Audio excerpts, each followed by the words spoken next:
So I'm Neil Morton and glad to be here today to talk to you about our experience using ICF in our primarily residential construction.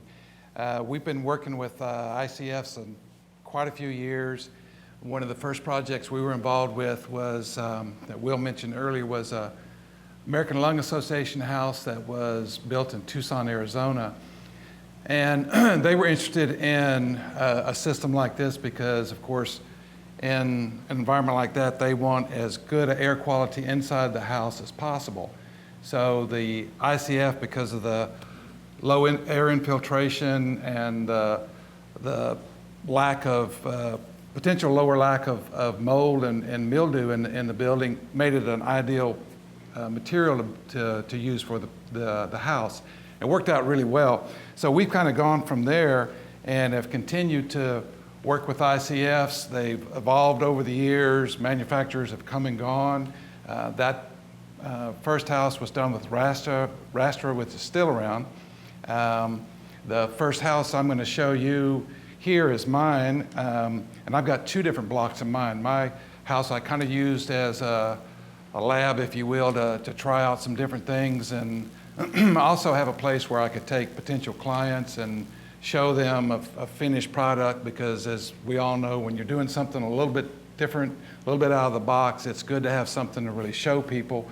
We also felt it was important to demonstrate a commitment to the products that we were asking our clients to consider. So this is the plan of my house. The dark area, the highlighted area, is the piece that was built first, and it's using a composite ICF very similar to the Bautex. The particular product here is called Gridwall. They're no longer around. They were made around Shirts between here and San Antonio. The nice thing about that is that in getting the product to the site building here in Central Texas, we had very low embodied energy. The shipping energy involved in shipping the product was very low, as opposed to Rastra, I think is made in Mexico, and some others that are made much further off. Another thing that I really liked about the Gridwall product is this is a corner block that they manufactured, and if you can tell, this is a one-piece corner. And that really appealed to me, because the corner can be one of the weaker links in putting these wall systems together. There's a lot of good ways to do it, but you need to take care when you're addressing corners. This took a lot of that kind of potential for mistake out of the picture. So we like that, and this is just showing the block as it arrived to the site. And you can tell this is identical to the block that was shown earlier that Bautex now manufactures. Some similar kind of slides that David was showing us just as we're going through the process of erecting the block. You can see here where we've made a cut in the block to accept a window that's coming. And that's a nice thing about working with this kind of material. It's easy to cut, it's easy to work with, and it's a low-tech, kind of a low skill, if you will, in some regard, for the erection. You know, the care that needs to be taken is in the bracing and making sure that you've got it well supported prior to the placement of the concrete. Here's where it's finished, and you can see the foam adhesive that we've got between blocks. We use the same, just a stack bond, as David was saying. And one thing about this slide I wanted to show is this opening here. It's hard to tell from this angle, but that opening is about 30 feet wide. And we were able to cut the block out. Inside of those forms are the block. The center web has been completely cut out. It's 2 blocks tall, so it's 32 inches tall. There's continuous concrete lintel, if you will, with extra steel reinforcing in that lintel to achieve that wide opening without any other supports. That's one thing we like about using this material, is it's very flexible in that regard. We were attracted to it because of its thermal quality, certainly. The advantages to air infiltration that it offers, but there's also a high level of aesthetics from our standpoint. You know, we like the thick walls. I think there's something that humans sort of connect with about thicker walls, and we really like that. We tend to like to work with geometry, expressing certain planes, showing forms, that sort of thing, and the block is very, works very well with that concept. It's very clear that it's a single plane that you're working with and not kind of a stacked up composite wall. So you can see the opening after the formwork has been removed. Here we used a wooden header that remained in place. Of course, it's not really carrying any weight. That's why it could be that thin. The structure is all in the concrete inside the block. But we left these, and they became part of the finish after the project was completed. Here we're starting framework. Framing, conventional wood from framing works just like it does with CMU, you know, anchor bolts, top plates, that sort of thing. Very, very easy to put all this together. There's that little part of the house finished. You can see we've got stucco applied directly to the ICF blocks. Again, a very simple system and allows for that sort of expression of that piece as it is and not some sort of makeup. This is the interior. You can see the wood lintels that we've left in place from the original pour. We used a plaster finish on the inside. Again, a very clean, simple, direct look, which really appeals to us and what we're doing. Second phase of the house, we used this other block, which is, this product is called Fazwall. This is where the Bautex, the grid wall, uses expanded polystyrene. This uses wood fiber that they take pallets, they shred them, well, pallets that are out of their life cycle, shred them, treat them to remove the sugars from the wood, and then form the blocks. They're smaller blocks because they're heavier, and they don't use the adhesives like the expanded polystyrene blocks do. They have fingers on each end that sort of lock the blocks together, and they recommend that you use a half bond coursing when you use these blocks so that all your joints aren't aligned. So you can see this is how the material arrived at the site. This was trucked. So the disadvantage to this is that this product currently is being made in, I believe it's Oregon, and that's their only facility. So to get it here, you're looking at trucking it all that distance, so you create a lot of embodied energy just to get it to your site. But it offers a lot of the same advantages as the expanded polystyrene block in that it's a high R value wall, it's simple to erect, resistant to fire, resistant to termites, so a lot of the same advantages, and we wanted to try it. You can see, this is looking down into the block, you can see the rebar that we've started to put together. Those are the dowels coming up out of the slab, and then this is a mineral wool insulation piece that you can get in addition if you want to bump your R value up. I chose to use these. You get the same block. If you don't use these, you just have a little bit more concrete that you're putting into the cores. So you can see again, it looks very similar in terms of the way it looks as you're erecting it. We try to keep our plumbing out of these walls. Generally, that's not that difficult to do.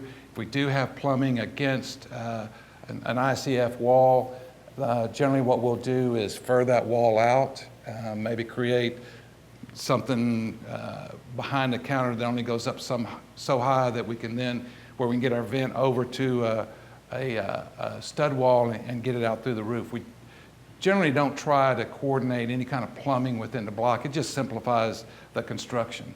Do you have to glue your horizontal courses? No, there's no gluing in this. One thing that the erectors liked about this block as they were putting it up is you can actually screw the blocks together and they'll hold the screws because of the wood that's in them. So it was nice for that. That gave them a little more confidence as they were putting the blocks together. So there's no glue used in this at all. So you can see as the walls are starting to be erected. Most of David's slides, I think, showed a flat course across the top. You're going to see in these slides that we're actually, there's one where we're doing the top course with the slope of the roof. So we've got a single slope roof in this portion of the house, and the block again accommodates that. You have to take a little care when you're placing your grout at the end to let it set in there so it doesn't just flow out.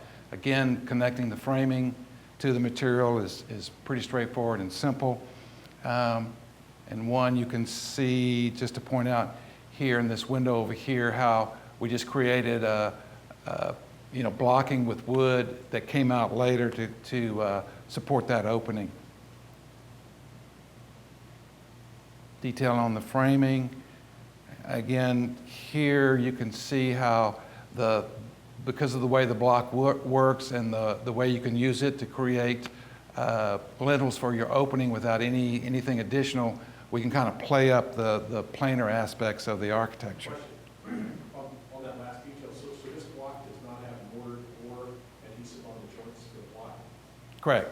Now, it is grouted. Address air infiltration on this problem? Say that again? Does their manufacturer talk about air infiltration through the wall? Yeah, they do, and there's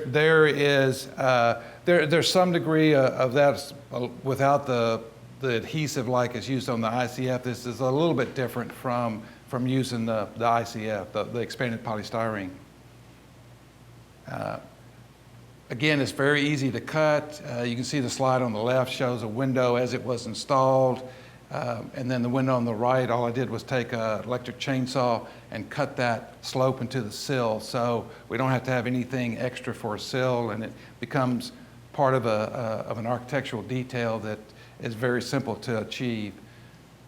Finished product with, again, the plaster going directly on the wood faz wall on the inside, and the darker wall on the right is the same stucco material that's on the outside of the house. This is a small house we did for a young couple the other side of Fredericksburg, and we used all faz wall on this house. Again, just showing how the stacking looks, how the framing integrates. And the advantages we find of this is that in this, we do a lot of work in rural areas, so the increased fire rating is an attraction to our clients, because it may be 30, 40 miles to the nearest fire department. So having that added fire resistance is a big thing. Again, this has a very steep roof. The block accommodates all that. It's important, as David was saying, a mason can set this. The critical part of this is not so much the erection of the block, that, as I've found, it's more of the grouting. The placement of the concrete is really the trickier part, and the part where you have a lot of concern. To make sure the cells get filled properly, every cell gets filled. They don't go too fast and create blowouts, although these blocks that we're using today are much stronger than the older blocks that were more susceptible to blowouts. But placing that grout is critical, and you can see in these taller walls, it gets really important that you know what you're doing, that the person installing that grout takes time and care to make sure all the cells are filled. Using the correct mix is really important. And with the products like the Bautex, you can put the small vibrators in, and the older blocks, they told you not to do that because you could cause a blowout. So I'm going to turn this over to Dax now, and he's going to talk about some of the special uses that we found for the block beyond just using it for the exterior wall system itself. And before I do that, I'd just like to say that some of the reasons we choose ICFs are what David's talked about, what I've touched on. We like the aesthetics. We like the increased R value, the thermal insulation we get, the sound quality inside of these, because they are quiet. You feel that more than you hear it, perhaps. And just the the simple ease of construction, sort of the placing of the concrete aside, it's a very simple system to work with. And what you often run into is resistance from general contractors, builders. If they're not familiar with it, then you've got to try to overcome that obstacle. And the more experience we have and that we have in getting these houses put together, the easier we're finding that to achieve. One question. Yes, sir. I'm concerned about this system over traditional ICF in terms of moisture migration. In the wall system show the plaster on the outside, which is permeable and block, and concrete, where we don't have a foam ice chest on the outside of the concrete that you know that the water is not going to get through that. And then on the inside, putting plaster, again, you have a moisture ridge right through there. Yeah, and now the plaster is only on the inside. We use a stucco system on the outside that creates more of a barrier. It's not just traditional cement stucco on the outside. It's a coating system that's supposed to overcome that. I will say I've been in the house 2 years now. I don't have any issues. So whatever we did seems to be working. Can you screw attach? Oh yeah, that's a good the point. Outside, I mean, if you wanted to tile the outside of it, could you tile directly to that, or would you need to do like normal? Would have to put cement board on there, and then you put cement board on there. How would you fasten the cement board? One thing about this product is you can attach things anywhere you want to with this product. You can screw into Chipboard on the inside. yeah anywhere into this product. The expanded polystyrene ICFs, you have to do a little bit more planning for attachment, or you have to have long enough anchor to get into the concrete cores themselves. But this product you can attach directly to the block. Screw attach, drywall, exterior sheathing, siding, that sort of thing. I haven't worked with tile on the exterior of this product, so I'm not familiar with that, but I would imagine it would be pretty simple to do. So I'm going to turn the rest of this over to Dax. He's going to talk to you about the specialized use. We've one project we use in a specialized way, and then also a commercial project that Will mentioned, the medical clinic that we're in the process of designing. Hello, everyone. So, yeah, as David and Neil both touched on, there's various reasons why it's advantageous to use ICFs, and for whatever reason, whether it's an R rating we're trying to achieve, or a sound barrier we want to create, or like in this situation for this project, this is about a 3,000 square foot residence we designed. It's currently under construction. And you can see we've used the ICFs only in a limited area for this house.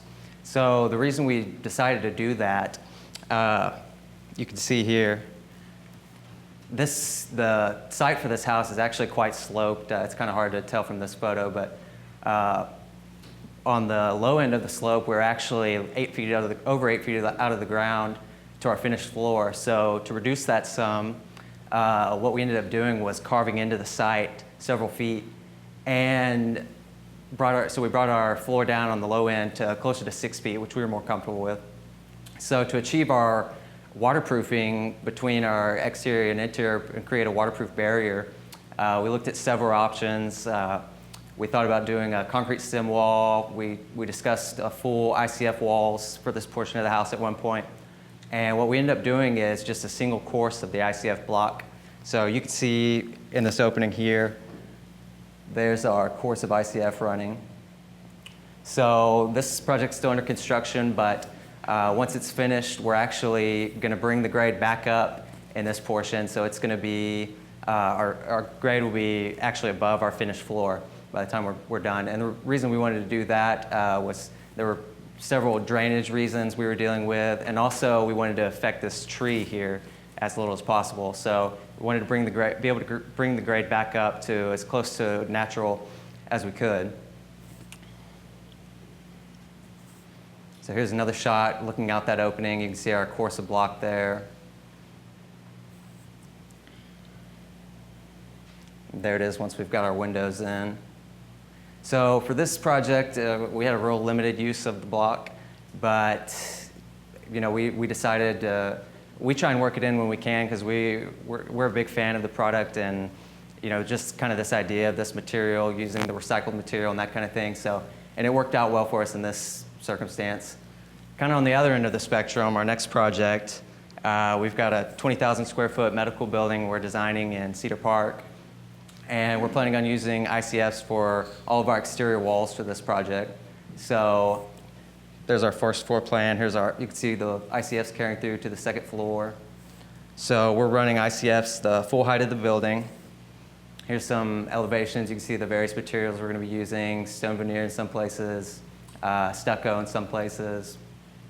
There's some areas in this we're looking at. You can see here we've got a large cantilever roof coming out where our entry is going to be. You can see a little better in this shot here. So that's one thing we're kind of working through right now, is whether we're going to support our cantilever roof with the ICF blocks themselves, or if we're going to look at some type of steel reinforcement in this portion.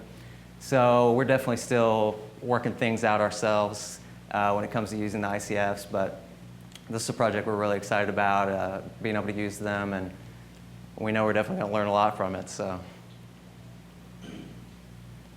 I think that's it for our portion. I guess I'll turn it back over.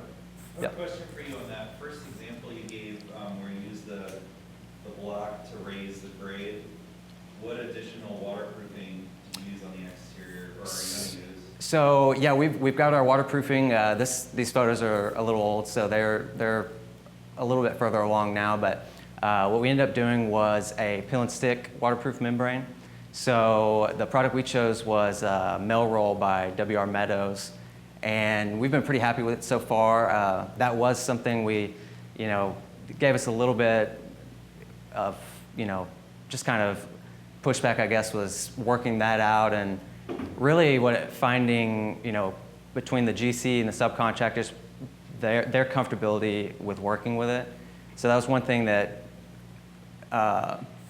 actually waterproofing it, dealing with the manufacturer and finding one that was actually suitable for ICF. So that's what we liked about the Melroll. They actually have an ICF system, and they have a full host of accessory products they do with it. So for this, it was like a water-based primer they put on. Then they have detailing strips to cover all the joints. And then they do their peel and stick membrane over the top of that. And then we actually finished all this with stucco, so it's been stuccoed as well. Yeah. Can you talk a little bit about window flashing issues? Window flashing issues. So I might turn that one over to Neil. Good. Yeah, and that's a good question, John. And that's a challenge. I mean, anytime you poke a hole in any wall, you've got issues to deal with. And a lot of what we do is very similar to the way you would flash any window. And what we've been using is a combination of low expansion foam on the inside, and then Baccarat sealants on the outside, some sort of sill flashing that the window is set in. So it's very similar. You just don't have the tapes and some of those kind of things that you might in wood frame construction. So that's something we're always looking at and trying to improve. It's one of the challenges for sure. So you're not using a nail thin window? The windows are set into the wall? Yes, that's Okay. correct. Yeah, we're screwing them directly Through the jam? Yeah, somewhere or another through the jam into the block, or a buck in there or something like that. Excuse me. I would like to know more about the corners. If you have like irregular design based on your design, how you design those corners without losing that, without having that vertical thermal ridges. Because if you have just like 90 degree, if you have like different angles, is there any like design you have, like a hinge design, like piece you can put, or it's not clear from how to design? Because I always had a problem of like vertical thermal ridges if you have like different angles. Yeah. So we'll let David talk a little bit about that, but basically it's just, cutting the corners and putting the pieces together. That was one, in the grid wall, they only had that 90-degree corner, so you were back to doing corners like everybody else did. And Yeah, with our system, we'll show you when we're outside, we fabricate the corners specifically on site. We don't have a corner block. We found that it's pretty easy to make them for contractors. We'll show you how it gets done out here. But what that allows you to do, corners that are less than 90 degrees, you can trim that block so it meets less than 90. If you've got one that's bigger than 90, we'll typically use spray foam to fill in that backside. The foam will still be continuous around the exterior. So with a product like ours, you'll still have 2 inches of continuous foam around the exterior of that corner. On the inside, to eliminate, I think we're talking thermal bridge to the inside of that wall, we'll use the spray foam and just fill in that little area if we had a angle bigger than 90 degrees. Yeah, it's because of the thermal mass. If you just lose the concrete, then you lose the thermal mass resistance. Right, you're not going to lose the concrete. We pour that all the way around the corner. The concrete will go all the way around the corner. We'll have it formboard out and fill it in with foam if it needs it at that point. I can add to that a little bit, to answer this question. On those corners, you just cut them, and you just do a lot of false work to brace it on the outside with the inside, and tie it together. Sometimes you may take a perforated strap and pull it through, pull it up, make sure that each side are pulled together, but it's just a lot of messy looking work, and when you're done, you pull the forms up, and take a grinder, and cut off the perforated strap or whatever wires or whatever that are sticking out, but most of the time it's all going to get covered up. So you can do any angle you want. It's just messy work. yeah, Typically on the ICFs, the composite ICFs especially, are you typically using cavity wall type construction details, typically using cavity wall? I mean, ICF has been kind of battling that ever since they came out 20 years ago. Yeah, it depends on the finish system. If it's a masonry veneer, or a cementitious stucco, yeah, you want that drain plane kind of behind that. On our product, and back to a question somebody over here asked Neil earlier about moisture penetration and air movement through that wall. With our system for commercial construction, not necessarily residential, but for commercial construction, our system needs the addition of an air and moisture barrier. So you got to spray that air and moisture barrier on. We recommend that. We have a number of finishes that we like working with. One is a stucco product that has zero cement. It's a mineral-based stucco product, and it doesn't shrink like a cementitious stucco. It adheres very well directly over the air and moisture barrier. So we'll put our air and moisture barrier up, put the stucco right over that. So you got the block directly filled with concrete, air and moisture barrier, this thin 1/4 inch, 1-coat stucco system over it. It's got some polymers in it that allow it to flex a little bit. And what we've found is that that's a great belt and suspenders moisture barrier and more than meets the air permeance requirement. In fact, we've done hydrostatic waterproofing testing on that assembly. So basically the waterproofing tests you would see for below grade applications, we've done for that wall assembly and it performs great. At the same time, we don't recommend it for below grade, but it's just that extra safety factor to ensure that your building is not going to have moisture penetration. And it's easy to do that. It's one extra little step of that air and moisture membrane that ensures that you're not going to have, you get the warranty from those air and moisture barrier guys, and it works very well. It's a fluid body everywhere. Yes, sir. Yeah, typically, there are different brands. It's typically, sprayed on, water-based, air moisture barrier. There's probably 3 or 4 at least manufacturers of that, including we make one for our product. But you're also free to use, anything that's followed all the test protocol, got the right testing done. You can use up against our particular system. We just offer one so we can warrant everything together as an option. Do solid-based products damage the foam? Yeah, if you put like fuel on it, yeah, things like that, they'll damage the foam. But what happens in our product, it's the same theory as our fire protection. Each EPS bead in our block is encapsulated in cement. So that cement layer not only protects it from flame and heat transfer through the block, helps us to get our 4-hour fire rating when our block's 90% product that will melt and burn. Same with the solvent. If it gets on the outside, it might affect a 1/4 inch of the outside of that block, but that cementitious shell is gonna stay if the solvent eats the foam. So anything that eats foam, that type of thing, will affect about a 1/4 inch of that block on the outside if it were to spill down the wall or something. But you'll still maintain the rest of the block, so I'm gonna get close to where the structure's gonna be, and you'll maintain most of that insulating material. It's probably about time we move outside. We can take maybe one more quick update I haven't, but, Yeah, but how do you, there's so many magical numbers that are out there, like buying carbon. As far as calculating, and mechanical people are always asking, how do you calculate the effective insulating R value of the wall? Yeah, that's a great point. All R values we report on our product are actual R values, okay? So that's a tested R value. So, Static R. pardon me? Static R value? Yes, yeah. When you start to move into like a thermally adjusted R value or an equivalent R value, the HVAC guys know those multipliers and take those into effect. For a wall system like this wall system or like our wall system outside, it's about a 2x multiplier. So an equivalent R value or a wall R value like that you're going to compare, say, a light gauge frame wall that's R19, how do you compare that to a mass wall that's R14? Well, you've got that mass multiplier. It's about 2x, and this climate region has to do with climate region, and your HVAC guys should know how to do that and take that into effect. And we work with the designers for that.